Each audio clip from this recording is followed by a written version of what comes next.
They had 12 mining ships against 50 warships. Their weapons were designed for rescue, not combat. When the Krex Dominion gave them 72 hours to surrender, the Zalari did the one thing they'd never done. They asked for help. What happened next redefined galactic warfare forever. The green spires of New Eden rose from fertile river valleys, where waterways flowed through carefully engineered channels. Crystal structures housed art galleries and musical performance halls instead of military installations. Farmers tended genetically perfected crops while architects designed buildings that harmonized with natural landscapes. The Zalari people had cultivated peace for 8 generations, their society built around community enrichment and environmental balance. Their technological advancement focused entirely on sustainable living and artistic expression. They possessed no standing army, no weapons programs, no military doctrine. Their security forces carried tools for disaster relief and rescue operations. Their space fleet consisted of 12 converted mining vessels equipped with geological survey equipment and emergency response systems. 50 alien warships tore through the jump gate without warning. Their biomechanical hulls pulsed with organic patterns, weapons ports glowing with contained energy. The Krex Dominion's transmission arrived moments later, a synthetic voice clicking through the translation matrix. It gave 72 hours for complete surrender. The message carried no negotiation terms, only predatory finality. Zalari sensor operators immediately recognized the severity. Their scans showed world-killer-class weaponry targeting population centers. Mining lasers and rescue equipment registered as useless against the invasion force. The asymmetry became immediately apparent. Farmers facing conquerors, rescue tools against annihilation systems. 4 billion lives faced extinction in 3 standard cycles. The Planetary Council gathered in emergency session, their slender forms tense around the circular chamber. Some members argued for immediate surrender, hoping mercy might exist within the conquerors. Others noted the Krex's reputation across 47 conquered systems offered no such hope. They debated options their civilization never considered throughout its peaceful history. Defense protocols mentioned a galaxy-wide distress signal, but warnings accompanied the procedure.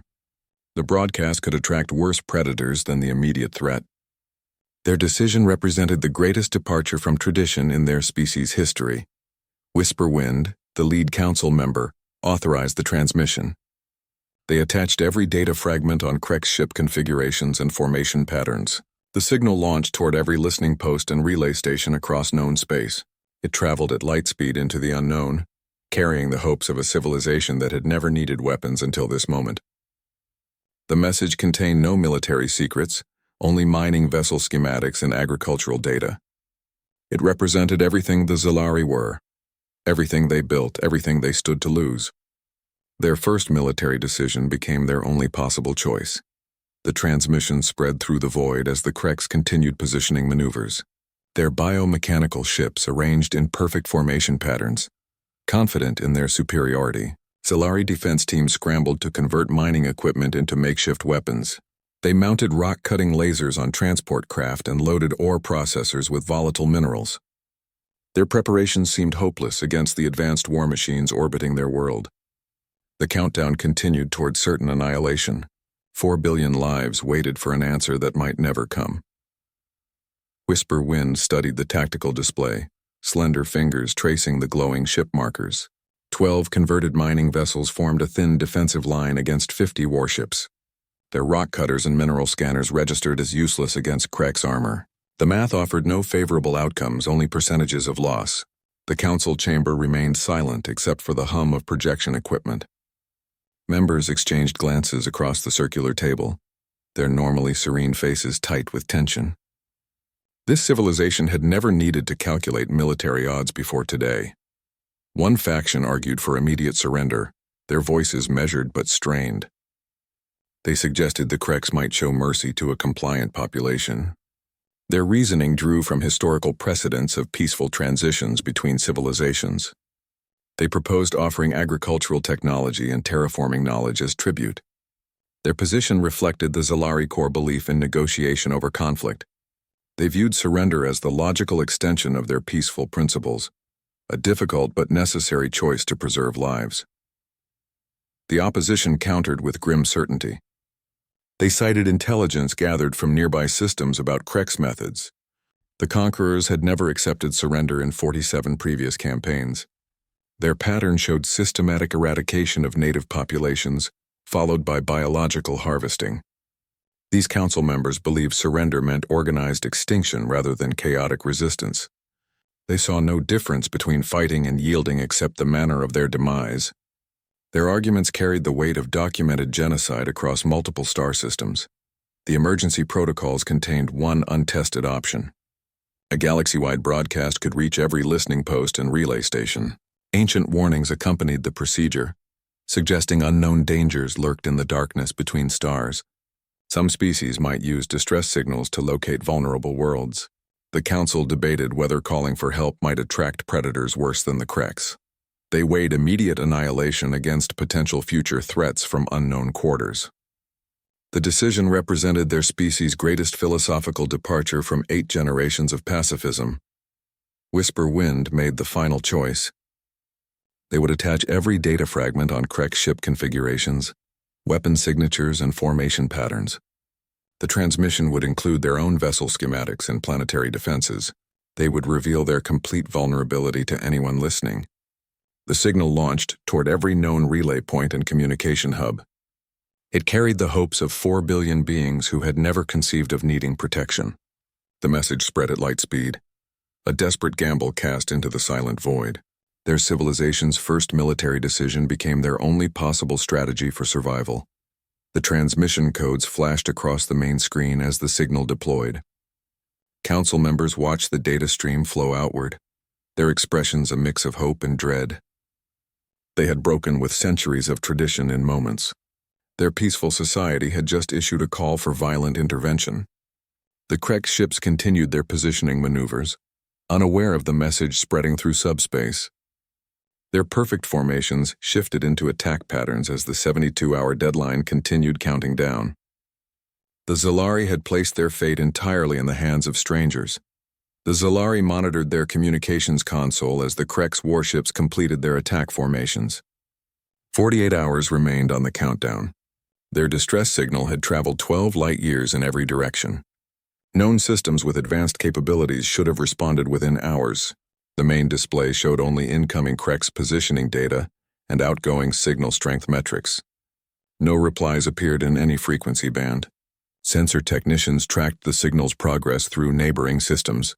They watched relay stations receive and acknowledge the transmission. Then nothing. The Threlian Collective's communications hub registered receipt exactly 19 minutes after transmission. Their system processed the emergency broadcast through standard protocols. Then their administrators deliberately blocked further relay. Sensor logs showed their defense networks activating perimeter shields. They sealed their borders rather than risk Krek's attention. The vendor hegemony detected the signal 23 minutes later. Their response involved scrambling long-range sensors and powering down external transmitters. They disappeared from galactic traffic patterns entirely.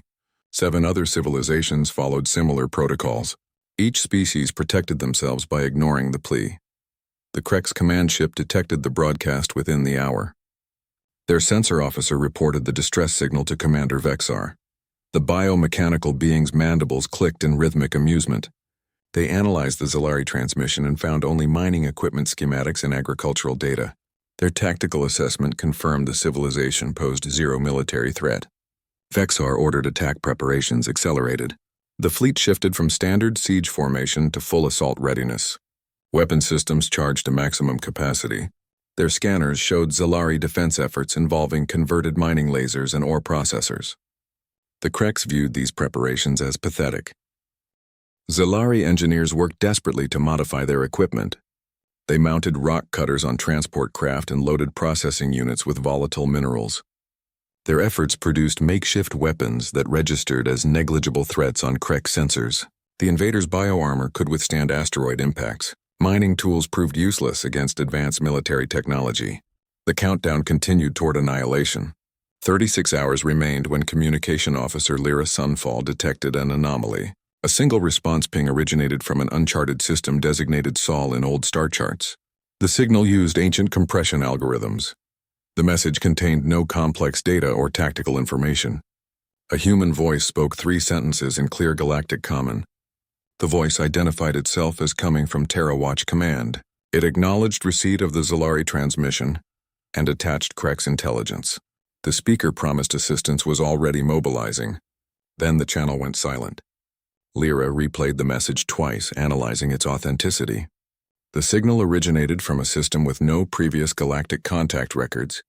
Its technology appeared both primitive and advanced simultaneously. The simple statement carried absolute certainty. Commander Vexar's sensors also detected the anomalous transmission. Their analysts dismissed it as background noise or Zalari deception. The signal strength registered barely above cosmic interference levels. Its point of origin showed no inhabited systems for 70 light-years. The Krek's assessment concluded no meaningful help could arrive before their deadline. Their attack formations tightened around New Eden. The 72-hour countdown reached its final third.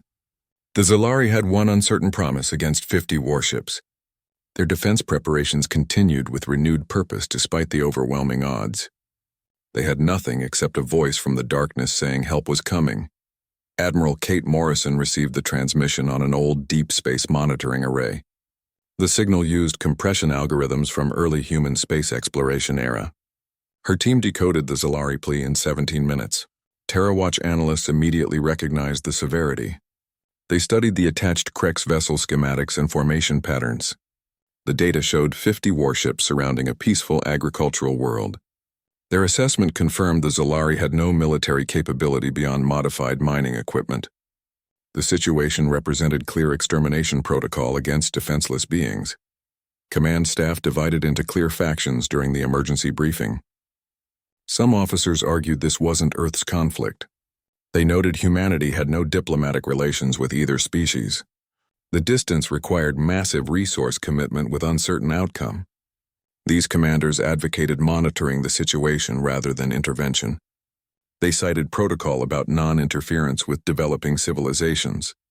Their position emphasized protecting Earth's interests above galactic politics. General Ryan Clark studied the Krek's tactical patterns. He recognized systematic genocide methodology from historical records. The formation layouts matched conquest patterns across 47 systems. Intelligence confirmed the Kreks never accepted surrenders or negotiated terms. Their biomechanical technology suggested organic harvesting operations. Clark argued that bullies continue until someone stops them. He stated that watching extinction events makes observers complicit. His position gained traction among commanders who remembered Earth's own violent history. TerraWatch intelligence analysts uncovered critical weaknesses. The Kreks operated on rigid formation doctrines without adaptability. Their command structure relied on hive mind coordination, vulnerable to disruption. Their supply lines followed predictable patterns between warships and support vessels. The biomechanical ships showed susceptibility to electromagnetic pulses. These tactical vulnerabilities offered pathways to defeat superior numbers. The assessment shifted from impossible to potentially achievable with unconventional methods. Earth's United Command approved Operation Hellhound within 3 hours of signal receipt. The decision represented humanity's first interstellar military intervention. It committed 7 carrier groups and 23 support vessels. Admiral Morrison took operational command with General Clark as tactical advisor. The mission parameters involved disabling Krek's capability rather than total destruction. Rules of engagement emphasized protecting Zalari population centers above all else. The war machine mobilized with preemptive purpose. Shipyards activated reserve fleets previously used for asteroid defense. Crews loaded specialized munitions designed for disabling rather than destroying. Engineers modified electromagnetic pulse weapons to target biomechanical systems. The operation involved coordinated strikes against Krek's supply networks and command vessels. Training simulations focused on breaking formation cohesion through unpredictable attacks. Fast reconnaissance ships deployed immediately to establish real-time intelligence. Their stealth systems allowed close observation of Krek's formations. They transmitted updated tactical data to the main fleet following behind. The faster vessels carried specialized boarding teams and electronic warfare packages. Their mission involved creating initial disruption before heavier ships arrived. The main battle group consisted of carriers equipped with drone swarms and precision strike capability. They traveled at maximum sustainable speed toward the conflict zone. Operation Hellhound represented a fundamental shift in human policy. Earth had previously maintained isolationist stance regarding interstellar conflicts. This engagement signaled willingness to protect vulnerable civilizations against aggressors. The fleet carried both military hardware and medical support vessels. Their approach balanced combat capability with humanitarian assistance. The mission combined overwhelming force with surgical precision. The human fleet transitioned through jump points toward New Eden. Their course avoided known space lanes to maintain operational surprise. Admiral Morrison reviewed the Krek's tactical patterns one final time. She noted their perfect formation alignment and predictable weapon deployment sequences. The invaders remained unaware of the approaching response. Their sensors focused entirely on the helpless world below. Captain Nina Santos heard the transmission in a dockside bar on Mars. The audio played over the commercial news feed between mining reports and transport schedules. The Zalari plea cut through the background noise with its raw desperation. Other patrons dismissed it as another galactic conflict. They argued it wasn't humanity's problem. They returned to discussing ore prices and shipping routes. Santos listened to the complete message twice. She noted the Krek's formation patterns and the Zalari's defenseless status. Her expression hardened with each detail. She stood and addressed the room. Her voice carried across the clattering glasses in conversation. She explained that bullying empires never stop at one victory. They expand until something stops them. The Kreks had conquered 47 systems without meaningful resistance. Their pattern showed systematic eradication of peaceful cultures. She argued that ignoring such threats eventually brings them to your doorstep. Some listeners nodded while others shook their heads. The debate divided along practical lines. Many cautioned against involving civilian assets in military operations. Santos mobilized her contacts across the shipping lanes. She called in favors from cargo captains and mining operators. Her reputation as a reliable security contractor opened doors. She explained the situation in simple terms. The Kreks needed stopping. Conventional military forces would take too long to authorize and deploy. Civilian vessels could reach the conflict zone faster through established trade routes. She emphasized the moral imperative over financial compensation. Her arguments convinced 23 ship captains within 6 hours. Santos security solutions formed with unconventional assets.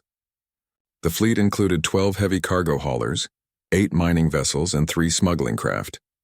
Their weapons consisted entirely of industrial equipment. Mining lasers became point defense systems. Ore processors converted to electromagnetic pulse generators. Cargo containers carried volatile chemicals for improvised explosives. The ships lacked armor or military-grade shielding. Their advantage lay in unpredictability and rapid deployment capability. The coalition represented humanity's improvisational nature. Each captain adapted their vessel based on available resources. Mining ships mounted rock cutters as boarding tools.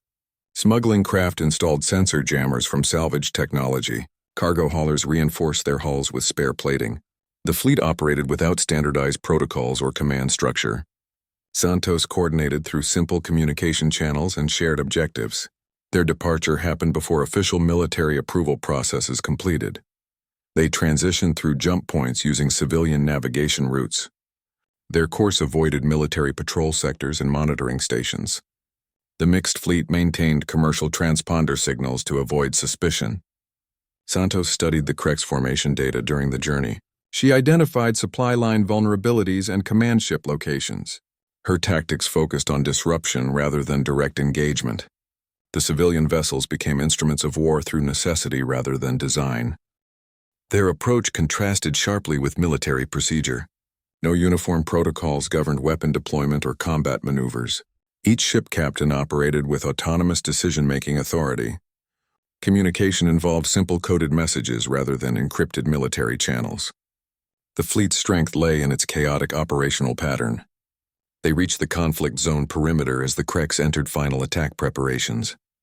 The invaders detected only civilian traffic on their sensors. Their assessment dismissed the approaching vessels as irrelevant commercial activity. The mixed fleet entered engagement range with improvised weapons and determined crews. Dr. Alex Carter accessed the captured Krek's intelligence files aboard the command ship. The data stream showed biomechanical integration at cellular level. Organic components fused with synthetic systems throughout their technology. Their ship designs incorporated living tissue into hull structures and power conduits. The combination created self-repair capabilities and adaptive response mechanisms. This explained their rapid conquests across multiple environments. Their biology merged with technology to overcome planetary defenses. The pattern suggested evolutionary manipulation rather than natural development. Their conquest methodology followed systematic collection protocols. Each invaded world provided biological samples and genetic material. Krek's laboratories contained preserved specimens from 47 species. The data showed methodical harvesting rather than random destruction. They targeted specific genetic sequences and biological traits. Their ships functioned as mobile research facilities alongside combat operations. This explained why they never accepted surrenders or negotiated terms. Complete eradication served their collection purposes better than occupation. They sought biological diversity rather than territorial expansion. The laboratory modules contained horrifying evidence. Storage tanks held thousands of biological samples in preservation fluid. Genetic sequencing equipment showed ongoing manipulation experiments. The Kreks combined traits from multiple species into hybrid creations. Some specimens displayed grotesque combinations of anatomical features. Their research focused on perfecting biological weapons and adaptive organisms. The conquest served dual purposes of expansion and experimentation. Each world provided new material for their genetic library. The Zalari represented another set of specimens for their collection. Their adaptation strategy relied on incorporated knowledge. The hive mind absorbed tactical information from conquered species. They learned combat techniques and defense strategies through assimilation. This explained their predictable but effective formation patterns. They perfected rather than innovated, refining existing concepts to maximum efficiency. Their rigidity came from incorporating successful patterns without deviation. The weakness lay in their inability to handle truly novel threats. They could not process tactics outside their accumulated experience database. Carter recognized the fundamental nature of their enemy. The Kreks were collectors, not merely conquerors. Their motivation involved biological acquisition rather than simple domination. This changed the required response strategy. Understanding their psychology became as critical as matching their firepower. Their predictable patterns offered opportunities for exploitation. The hive mind's rigidity could be turned against itself. Unconventional tactics might disrupt their coordinated operations more effectively than brute force. Earth's forces adapted their approach based on this analysis. Tactical teams studied the collection patterns and laboratory layouts. They identified critical nodes in the biological processing chain. Disrupting these systems might cause cascading failures throughout the fleet. The psychological profile suggested confusion tactics would prove particularly effective. Their predictable responses to standardized threats became vulnerabilities against chaotic opposition. The mission parameters shifted from simple destruction to systematic dismantling of their operational capability. Military strategists developed targeted approaches for different ship types. Command vessels received priority for boarding and intelligence gathering. Laboratory ships became secondary targets for containment and capture. Combat vessels faced focused, disabling attacks rather than annihilation. The new strategy aimed to preserve evidence of Krek's activities while neutralizing their threat. Understanding their purpose changed the engagement rules entirely. This became an intervention against systematic genocide rather than simple military conflict. The analysis circulated throughout the human fleet within hours. Captain Santos received the intelligence update aboard her modified cargo hauler. She recognized opportunities for her civilian forces. Their improvised weapons might prove unexpectedly effective against biological systems. Mining lasers could surgical precision for laboratory containment. Ore processors might disrupt organic-synthetic interfaces. The new understanding transformed their role from distraction to strategic disruption. They prepared to exploit vulnerabilities the military couldn't approach. Admiral Morrison's command staff designed Operation Hellhound around one guiding principle: chaos defeats predictability. Traditional fleet engagements would fail against Krek's numbers and firepower. Their ships outgunned human vessels 3-1 in direct combat. Standard military doctrine called for concentrated force against enemy strongpoints. That approach played directly into Krek's strengths. Their formation tactics excelled against organized opposition. The operation required entirely unconventional thinking from inception. Some officers resisted integrating civilian forces into combat operations. They argued mining ships and cargo haulers lacked proper armor or weapons. Their captains had no military training or combat experience. These commanders viewed them as liabilities rather than assets. Admiral Morrison overruled these objections. She recognized the civilian fleet's potential for creating confusion. Their improvised weapons and unpredictable maneuvers offered strategic advantages.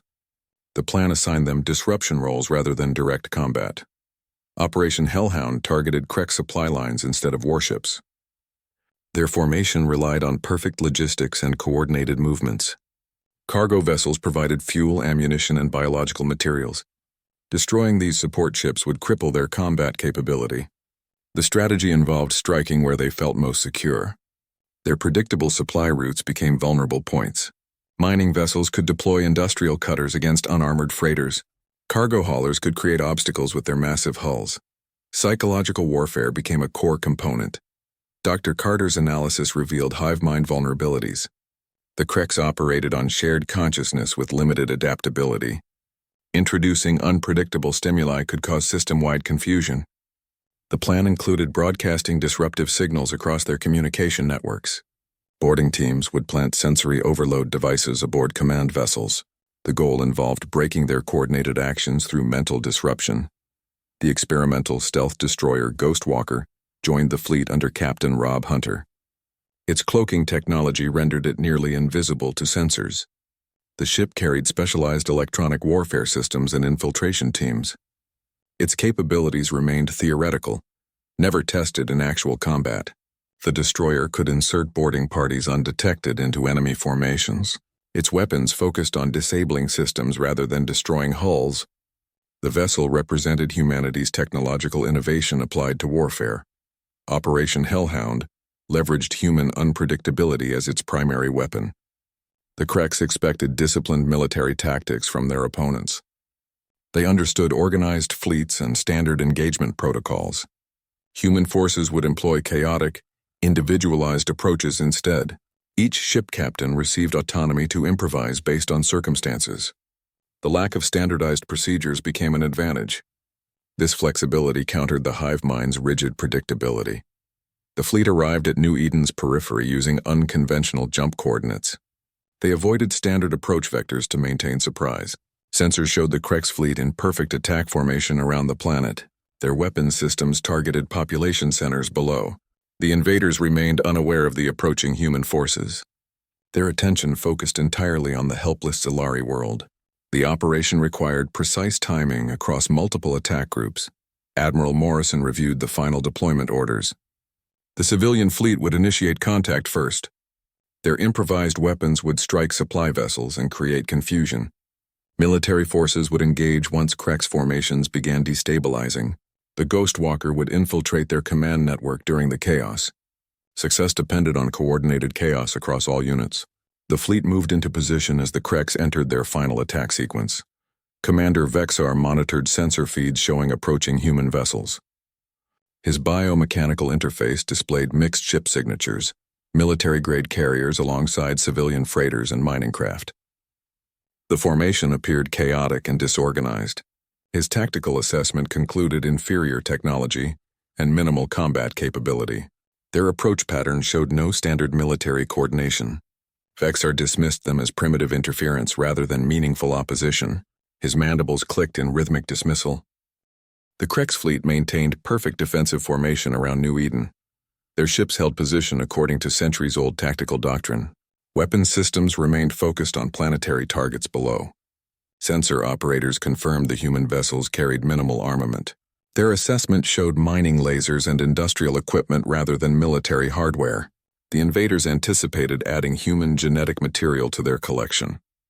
They viewed the approaching fleet as additional biological samples rather than combatants. Vexar reviewed conquest records from 47 systems. Each victory followed predictable patterns of disciplined warfare. Opponents employed standard fleet tactics and honorable engagement protocols. The Krek specialized in defeating organized military forces. Their formation strategies excelled against conventional opposition. They expected similar behavior from the human vessels. Their sensors detected no stealth technology or advanced weaponry. The assessment reinforced their confidence in quick victory. The Krek's command ship activated targeting systems against the approaching fleet. Weapons locked onto the lead military vessels first. Their priority involved eliminating potential threats before resuming planetary assault. The biomechanical systems calculated engagement timelines. Projections showed complete destruction of human forces within hours. Vexar anticipated minimal resistance based on technological analysis. His tactical display highlighted vulnerabilities in human ship designs. Their hive-mind coordination remained perfectly synchronized. Command signals flowed through organic network connections. Each ship responded to centralized control without deviation. This system proved effective against predictable opponents. It ensured perfect formation maintenance and coordinated fire patterns. The Kreks understood warfare as mathematical equations solvable through superior force. They approached combat with clinical precision rather than adaptability. Vexar's personal console displayed biological acquisition protocols. The systems prepared containment fields for human specimens. Their laboratories anticipated fresh genetic material for experimentation. The command crew viewed the engagement as collection operation rather than battle. Their weapon settings focused on disabling rather than destroying human vessels. They wanted specimens intact for research purposes. This approach influenced their tactical decisions during initial engagement. The human fleet continued approaching without altering formation. Their seemingly random ship placements confirmed Krek's assessment of disorganization. Military and civilian vessels mixed without clear battle lines. No standard communication patterns emerged from their network traffic. The invaders interpreted this as incompetence rather than strategy. Their overconfidence blinded them to potential threats beyond their experience. Sensor operators reported unusual energy signatures from mining vessels. The readings matched industrial equipment rather than weapons systems. The Kreks dismissed these as irrelevant background noise. Their focus remained on military-grade carriers at the formation's center. They failed to recognize repurposed technology as potential threat. Their database contained no references to civilian vessels used in combat roles. Vexar authorized initial engagement protocols. Weapon systems charged to minimum power settings. Their intent involved disabling rather than destroying the human ships. The formation tightened around New Eden while maintaining offensive readiness against the planet. They allocated minimal resources to the approaching fleet based on threat assessment. Their attention remained divided between two objectives until the last moment. The Kreks expected disciplined warfare and received chaos. Their perfect formations faced unpredictable opposition from the start.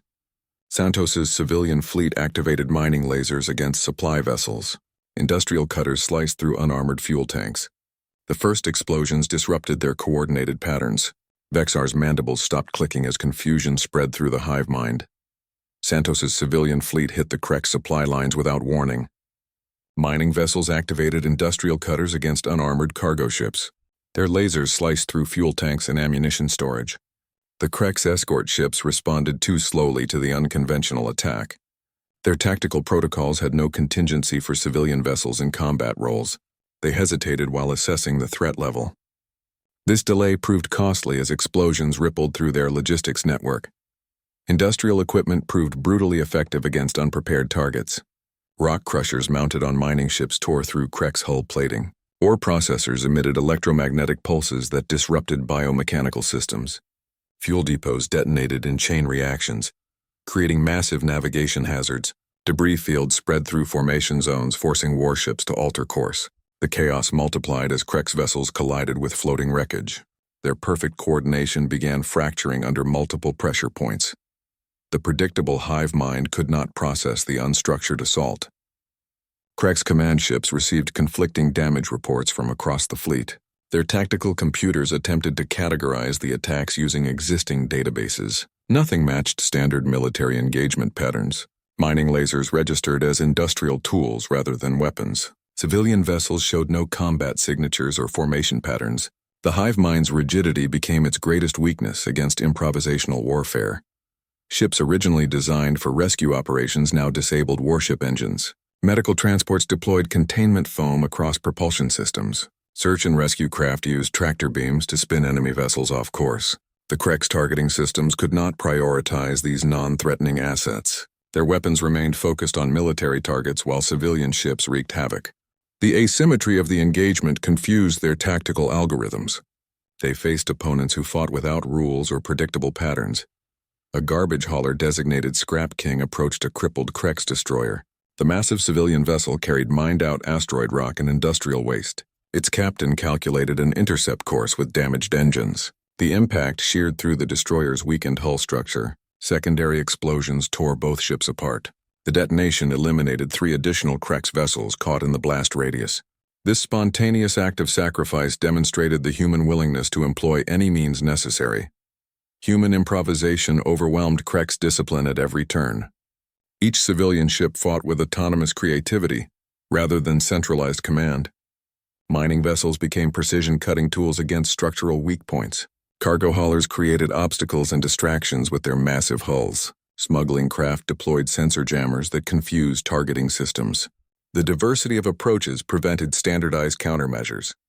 Krex formations dissolved into individual combat actions without coordination. The Ghostwalker entered the battle completely unseen. Its stealth systems rendered it invisible to Krex sensors. Captain Hunter navigated through the chaos toward the command ship. The destroyer's electronic warfare suite began broadcasting disruptive signals. These transmissions targeted the hive mind's communication networks. The psychological attack amplified the existing confusion spreading through the fleet. Vexar's command vessel remained unaware of the approaching threat, as its systems experienced increasing interference. The Ghostwalker materialized at the heart of the Krex formation. Its cloaking systems disengaged precisely between 3 heavy cruisers. The destroyer appeared without sensor warning or energy signature.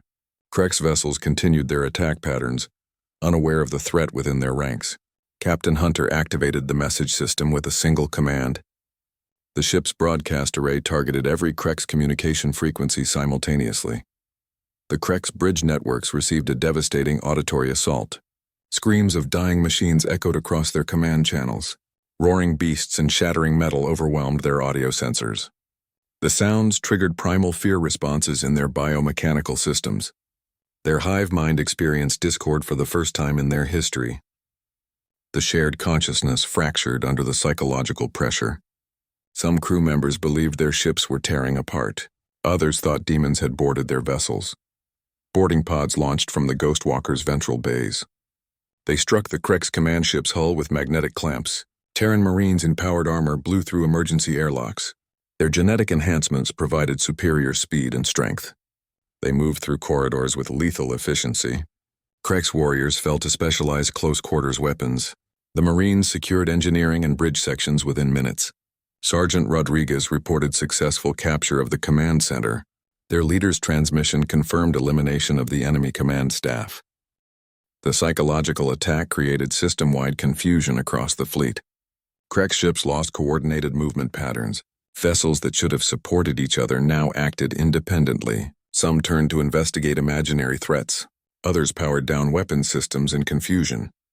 The center of their formation began disintegrating without central command.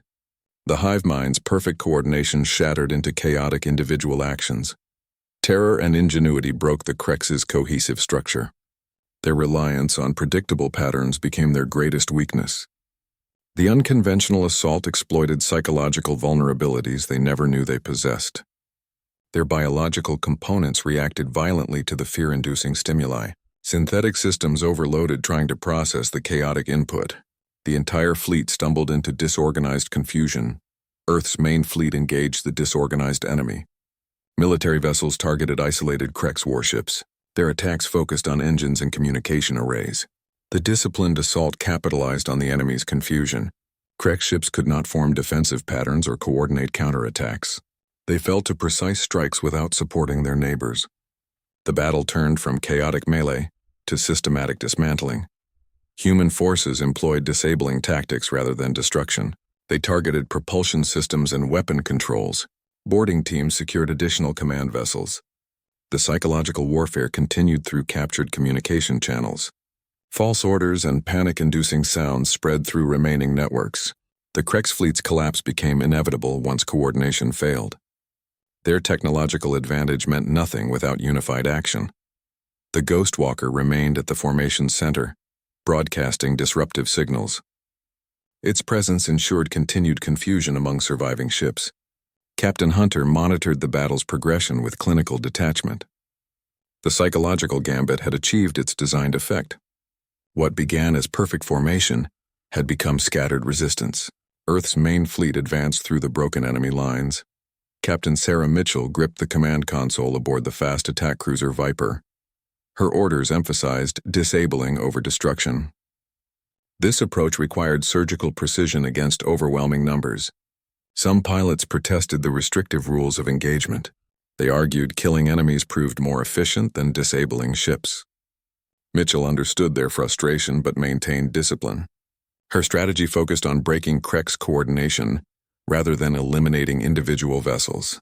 The Viper's speed and maneuverability became its greatest assets. The cruiser danced between enemy ships with calculated grace.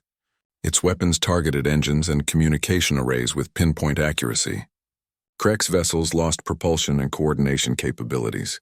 Their formation began collapsing into isolated combat actions. The fleet's technological advantage became irrelevant without unified command. Individual ships fought without support or strategic direction. Mitchell's approach turned numerical superiority into a disadvantage. Precision strikes defeated the enemy's organized structure. The Viper's tactical computer identified critical systems on each target. Weapon discharges focused on propulsion nodes and transmitter arrays. Disabled ships drifted helplessly without combat capability. This method preserved Krek's vessels for potential intelligence gathering. It also reduced collateral damage to nearby friendly forces. The systematic dismantling proceeded with methodical efficiency. Krek's command ships attempted to reorganize their scattered forces. Their efforts failed against continuous disruption attacks. The Viper eliminated communication relays as quickly as they activated. Without coordinated movement, their mass tactics became useless. Isolated ships fell to focused human assaults. Mitchell's strategy proved brilliantly effective against rigid opponents. Their reliance on formation fighting became their greatest weakness. The battle transformed from fleet engagement to individual skirmishes. Human vessels outmaneuvered isolated Krek's ships with ease. Their agility compensated for technological differences. Mitchell monitored the deteriorating enemy coordination with satisfaction. Her disabling tactics achieved the desired effect without excessive destruction. The Krek's fleet's cohesion dissolved into chaotic resistance. Their numerical advantage meant nothing without unified action. Pilots initially skeptical of the approach now saw its effectiveness. Disabled Krek's ships created navigation hazards for remaining vessels. Their drifting hulls blocked firing lines and movement paths. The chaos multiplied as more ships lost propulsion. Mitchell's precision strikes created cumulative disruption across the battle space. The Viper continued its systematic work without hesitation. Each disabled ship contributed to the overall strategic victory. The Krek's fleet became scattered and vulnerable to further attacks. Their formation collapse left gaps in defensive coverage. Human forces exploited these openings with coordinated assaults. Mitchell's surgical approach demonstrated the power of targeted violence. It showed how precision could overcome brute force through intelligent application. The Viper's success inspired similar tactics across the human fleet. Other captains began emulating the disabling strategy with growing effectiveness. Krek's command realized their situation too late. Attempts to regroup met with immediate disruption. The Viper specifically targeted any ship attempting to assume leadership. Without central coordination, their technological edge meant nothing. Isolated vessels fell to concentrated human attacks. Mitchell's strategy had turned the battle completely. What began as defensive action became systematic dismantling of enemy capability. The Krek's fleet's fate was sealed through surgical precision rather than overwhelming force. Captain Santos's civilian fleet executed coordinated chaos across the Krek's perimeter. Each vessel employed tactics based on its unique capabilities rather than standardized procedures. The mining ship Rockbreaker activated its industrial cutters against a cruiser's hull. The laser sliced through armor plating with surgical precision. Another miner deployed its ore processor as an electromagnetic pulse weapon. The improvised device disrupted nearby Krek systems temporarily. This diversity of approaches prevented effective countermeasures. The attackers employed 23 different combat methods simultaneously. Smuggling craft designated Swift and Shadow approached from unexpected vectors. Their modified engines allowed rapid directional changes. They launched improvised torpedoes constructed from mining explosives. The weapons detonated against Krek's sensor arrays and communication dishes. Their small size and unpredictable trajectories confused targeting systems. The Kreks could not establish firing solutions against such erratic targets. Their disciplined formation tactics proved useless against chaotic assault patterns. Cargo haulers created physical obstacles and distractions. The massive vessel Heavy Lift positioned itself between Krek's warships. Its bulk blocked firing lines and forced enemies to alter course. Another hauler released cargo containers filled with refined metals. The floating debris field became a navigation hazard. Krek's vessels collided with the obstacles while attempting to maintain formation. Their predictable evasion patterns made them vulnerable to such tactics. The civilian ships exploited this rigidity with creative positioning. The Krek sensor operators faced overwhelming data input. Their systems attempted to categorize 23 different attack profiles simultaneously. The mining lasers registered as industrial tools rather than weapons. Improvised explosives showed signatures matching mining operations. Civilian vessels displayed no combat identification codes. Their tactical computers could not process such varied threat assessments. The hive mind experienced information overload from multiple attack vectors. Perimeter defense networks collapsed under the sustained assault. Krek ships could not coordinate against the unstructured attacks. Their formation required perfect synchronization to function effectively. The civilian fleet's chaotic approach broke their defensive cohesion. Warships began acting independently without central coordination. This further multiplied the confusion spreading through their ranks. The carefully constructed perimeter dissolved into isolated combat actions. Unstructured chaos defeated disciplined formation through relentless pressure. The civilian fleet's improvisational tactics proved superior to rigid doctrine. Their willingness to employ unconventional methods created overwhelming advantages. The Kreks could not adapt to opponents who fought without rules or patterns. Their technological superiority meant nothing against such creative opposition. The battle demonstrated how flexibility triumphs over brute force. Commander Vexer's flagship attempted to surrender as the formation collapsed. His vessel powered down weapons and raised communication arrays. The signal requested terms according to galactic warfare conventions. The transmission reached both military and civilian human vessels simultaneously. The Krek's commander cited protocols for civilized conflict resolution. His mandibles clicked in submission rather than aggression. The surrender attempt represented their final tactical miscalculation. Commander Vexar's flagship powered down weapons and raised communication arrays. The surrender request broadcast across all active frequencies. He cited galactic conventions for civilized warfare and honorable surrender terms. His mandibles clicked in formal submission patterns. The transmission reached every human vessel in the battle zone. It contained precise instructions for prisoner protocols and disengagement procedures. The Krek's commander invoked historical precedents for mercy between spacefaring species.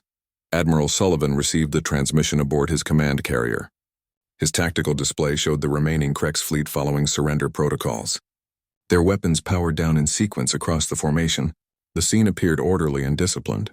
Sullivan's expression remained impassive as he reviewed the request. His staff officers awaited orders regarding prisoner processing. The bridge crew prepared standard containment procedures. Sullivan accessed the intelligence files from Dr. Carter's team. The data showed Krek's laboratory contents in graphic detail. Storage tanks held biological specimens from 47 species. Genetic experimentation records revealed systematic harvesting operations. The Zalari population would have faced dissection and experimentation. Their peaceful civilization represented another collection opportunity. The Kreks never accepted surrenders in their conquests. The Admiral considered the hypocrisy of their request. They came to commit genocide against a defenseless species. Their laboratories contained evidence of countless atrocities. Mercy would allow them to continue their harvesting elsewhere. Their surrender followed standard protocols only after military defeat. Sullivan recognized this as tactical repositioning rather than moral awakening. They would resume their activities given any opportunity. His response transmission activated across all frequencies. The audio carried no emotional inflection or hesitation. Sullivan stated that the Kreks forfeited civilized protections through their actions. They designed and executed systematic extermination campaigns. Their request for mercy ignored the countless lives they had destroyed. The transmission included sensor images of their laboratory contents.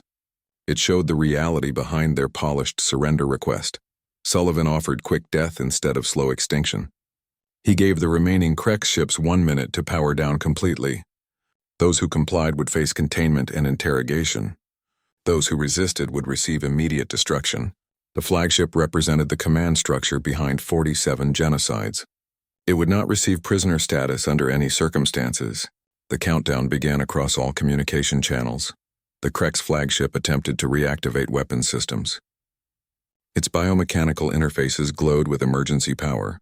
Sullivan's fleet targeted the vessel with concentrated fire. Military and civilian ships united their attacks. Mining lasers cut through weakened hull sections. Military-grade weapons struck power cores and command centers. The flagship detonated in a chain reaction of contained explosions. Its destruction sent debris scattering through the formation. Remaining Krex vessels faced their final choice. 27 ships powered down completely and accepted containment. Their crews submitted to boarding and processing protocols. 14 vessels attempted to flee or fight.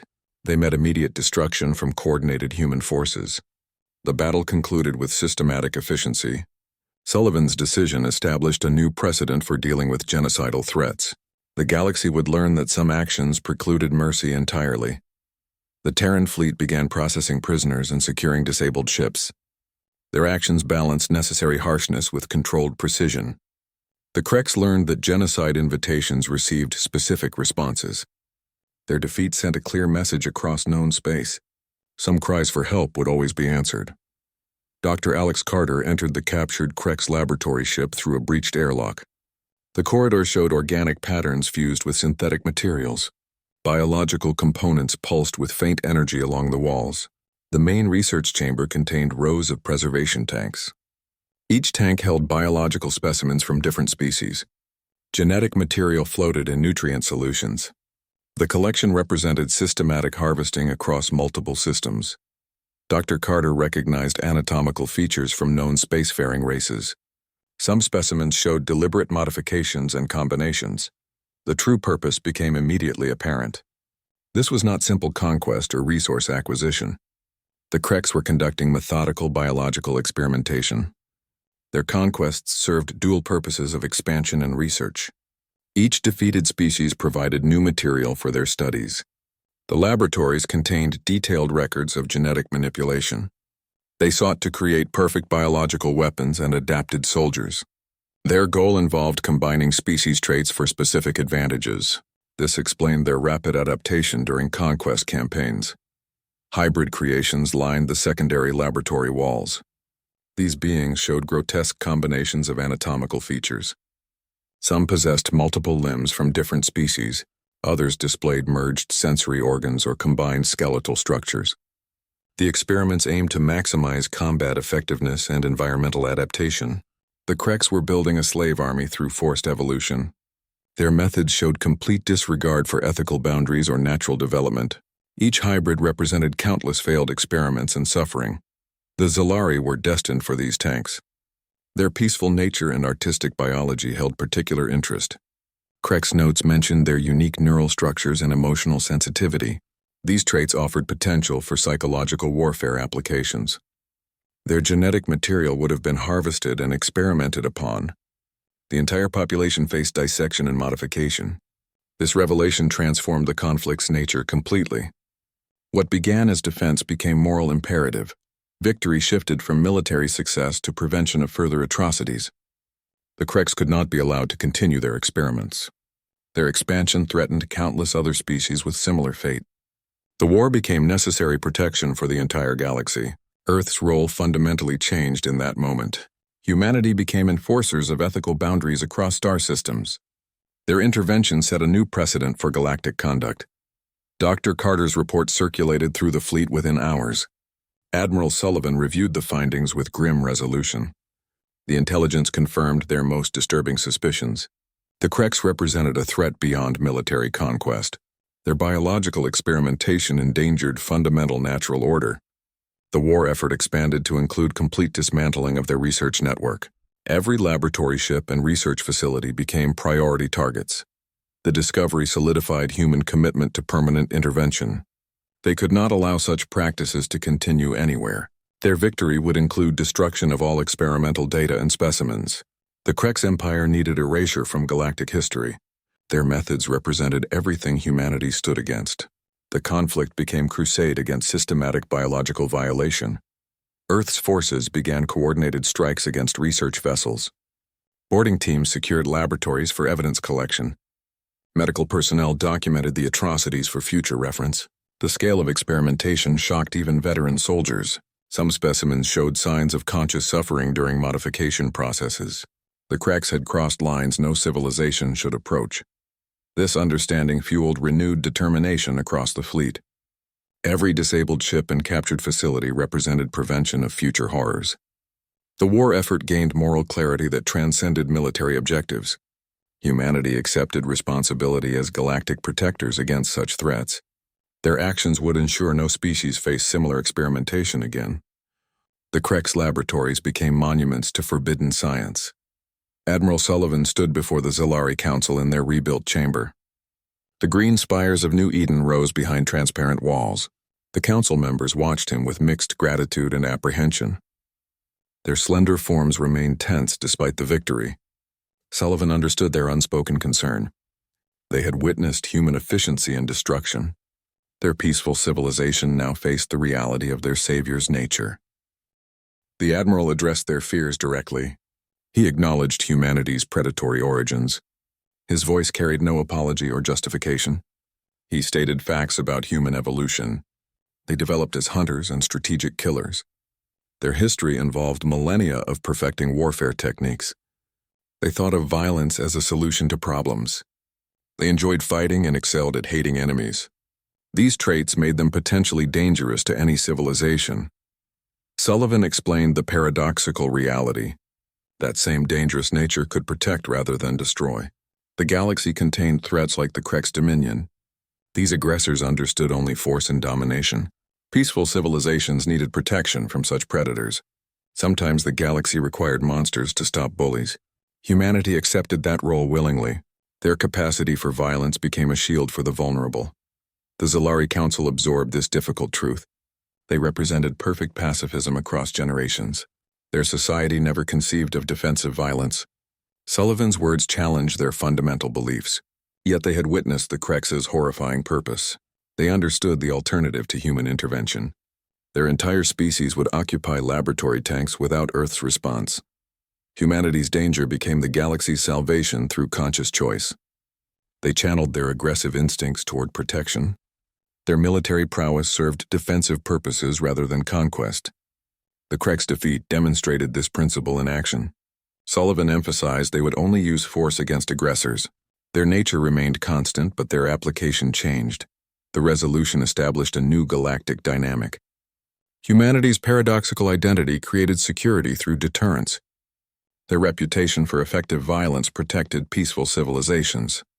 Potential aggressors would think twice before attacking protected worlds. The Zalari's safety became part of this larger strategy. Their cry for help activated a permanent defensive commitment. Sullivan proposed a formal defensive alliance. The agreement would include technology sharing and military training. Earth would provide protection while respecting cultural autonomy. The Zalari could maintain their peaceful society without fear. Human forces would handle external threats they couldn't face alone. This arrangement balanced their different natures perfectly. The council members debated the proposal quietly. They recognized the necessity despite their preferences. Their experience with the Krex changed their perspective entirely. Pure pacifism offered no defense against determined predators. They needed the protective capacity humanity provided. Their decision would influence galactic stability for generations. They accepted the alliance with certain conditions. Human presence would remain minimal during peacetime. Military technology would focus solely on defensive systems. The Zalari would maintain control over their planetary security. Sullivan agreed to all reasonable terms. The agreement represented mutual understanding of their different natures. The defensive alliance formed with 12 initial species. Each civilization retained its cultural identity and values. Human protection allowed peaceful development without constant fear. The galaxy entered a new era of balanced coexistence. Predators learned that vulnerable worlds now had powerful guardians. The Zalari's desperate cry created this protective network. Their request for help awakened humanity's better nature. Lyra Moonwhisper accepted command of the newly formed Zalari Defense Fleet. Her slender fingers traced the tactical displays showing human-designed vessels. Their green spires now housed weapon systems alongside agricultural centers. The transformation represented their species' necessary evolution. They integrated human military technology while maintaining cultural identity. Their defense strategy balanced protective capability with peaceful principles. This careful balance defined their new existence. Some galactic species viewed Earth's growing influence with suspicion. They noted humanity's rapid military expansion across systems. Their protective actions carried undertones of potential dominance. These concerns created diplomatic tensions within emerging alliances. The Zalari became mediators between different perspectives. They understood both human effectiveness and other species' fears. Their unique position helped bridge cultural divides. The Defense Alliance formalized with 12 member species. Each civilization contributed resources and strategic advantages. Earth provided military advisors and technology sharing programs. The agreement emphasized mutual protection without domination. Member worlds retained full autonomy over internal affairs. The alliance focused exclusively on external threat response. This structure prevented any single species from controlling others. Earth's mentorship program extended across multiple systems. Human trainers taught defensive tactics to peaceful civilizations. Their instruction emphasized minimum necessary force. They adapted strategies to each species' capabilities and values. The training focused on threat deterrence rather than aggression. This approach respected cultural differences while providing security. Many worlds developed self-defense capabilities for the first time. Santos Security Solutions expanded its operations significantly. The civilian fleet received official recognition and contracts. They now protected 17 worlds with customized security plans. Their ships carried both industrial equipment and defensive systems. Each vessel maintained its unique modifications and capabilities. The organization represented humanity's improvisational approach to protection. Their success demonstrated alternative security models. The Institute for Xenological Warfare opened on New Eden. Dr. Carter designed the curriculum around creative combat strategies. Students learned to exploit enemy weaknesses through unpredictability. The training emphasized adaptation over rigid doctrine. Classes included psychological warfare and tactical innovation. The Institute attracted students from across the Alliance. Its methods became standard for defensive forces. Bullies learned that cries for help would receive answers. The Krek's defeat demonstrated this new reality clearly. Potential aggressors reconsidered attack plans against protected worlds. The Alliance's collective strength provided powerful deterrence. Vulnerable civilizations could develop without constant fear. This security framework allowed cultural preservation alongside physical safety. The galaxy entered an era of structured protection. Patrol routes covered key systems and trade lanes. Response teams maintained readiness for distress signals. Communication networks enabled rapid coordination between members. The system balanced autonomy with collective security. Each species contributed according to its capabilities and resources. The arrangement proved sustainable through mutual benefit. Humanity's role evolved into guided protection rather than domination. Their military power served the Alliance's collective interests. They responded to threats without imposing cultural values. This approach eased initial concerns about their influence. The Zalari's transformation demonstrated positive outcomes. Their civilization flourished under the protective framework. Other species observed this success with growing confidence. The new order created stability through demonstrated capability. Potential aggressors faced overwhelming response capacity. Protected civilizations developed economic and cultural exchanges. Trade routes expanded under secure conditions. Scientific collaboration produced technological advances. The galaxy experienced growth instead of constant conflict. This progress validated the defensive alliance's approach. Security became a shared responsibility rather than individual burden. Members supported each other during crisis situations. The system distributed protection costs across multiple civilizations. This made comprehensive security feasible for smaller species. Their collective strength exceeded individual capabilities significantly. The Alliance represented a new model for galactic coexistence. Earth's fleets received 3 distress signals within weeks of the New Eden victory. Each transmission came from different species facing different threats. The Terran Expeditionary Force deployed fast response teams within hours of each alert. Their authority covered protection, deterrence, and calculated destruction. Admiral Sullivan commanded all operations from his flagship. His strategic approach balanced immediate relief with long-term stability. The Alliance's resolve faced immediate testing through these crises. The first response involved pirate raiders harassing agricultural colonies. Human interceptors arrived as the attackers looted storage facilities. Their presence alone caused most raiders to scatter. Those who resisted faced precise disabling strikes. The second call came from a system facing environmental collapse. Engineering ships provided atmospheric stabilizers and terraforming support. Their assistance prevented planetary extinction without military engagement. The third threat involved another aggressive empire testing Alliance boundaries. Their scout ships retreated after encountering human patrol vessels. Each operation presented unique challenges and risks. The pirate engagement required careful distinction between aggressors and civilians. The environmental crisis demanded technical solutions rather than force. The border incident involved psychological deterrence through presence alone. These varied responses demonstrated the Alliance's flexible capabilities. They adapted their approach based on specific circumstances. The goal remained consistent: protect the vulnerable and deter aggression. Admiral Sullivan's command philosophy emphasized measured responses. He ordered protection for defenseless populations first. Deterrence through visible force followed as secondary strategy. Annihilation became the final option against irredeemable threats. This graduated approach prevented unnecessary escalation. It also demonstrated the Alliance's restraint and precision. Their reputation grew with each successful intervention. The galaxy learned that help would always come when requested. Distress signals received immediate attention and assessment. Response teams deployed with clear rules of engagement. Civilizations understood they could develop without constant fear. This security allowed economic and cultural growth across systems. Trade routes expanded under protected conditions.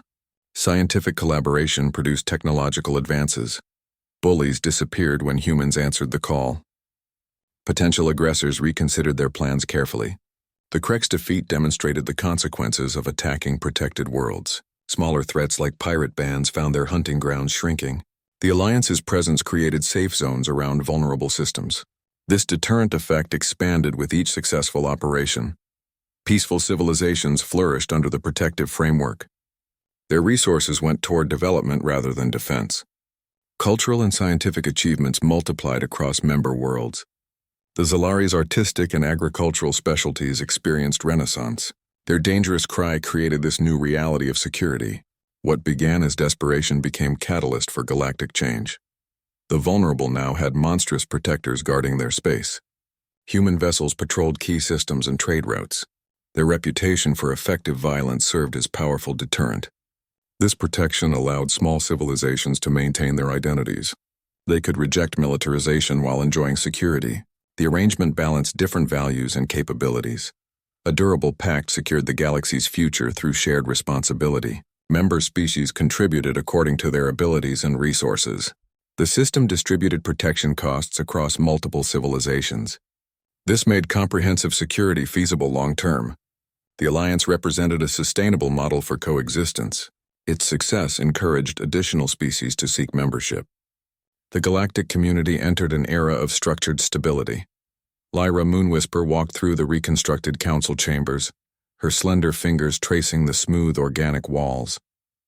The green spires of New Eden rose outside, untouched by the recent conflict. Her people had returned to their artistic pursuits and agricultural work. Their civilization appeared unchanged on the surface, but everything about their existence had transformed fundamentally. They never sought to alter the galaxy's balance. Their desperate cry for help created unintended consequences across star systems. The garden world became an accidental catalyst for change. Their pacifist principles collided with galactic realities. The Krek's invasion forced them to make their first military decision. That single distress signal activated forces beyond their understanding. They awakened humanity's protective nature through sheer desperation. The sleeping monsters of Earth responded with overwhelming force.